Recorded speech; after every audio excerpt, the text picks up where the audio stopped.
In this video I'm going to show you how you can easily join WhatsApp group with a link.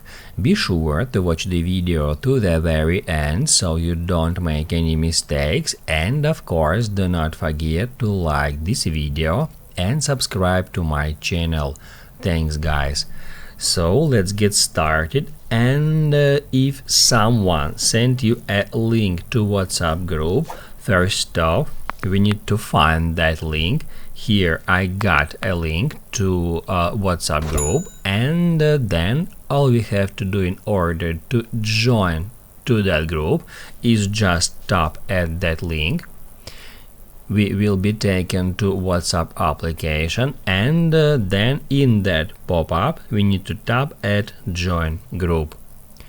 After that we can tap at view group, and basically that's it. That's how you can join WhatsApp group with link.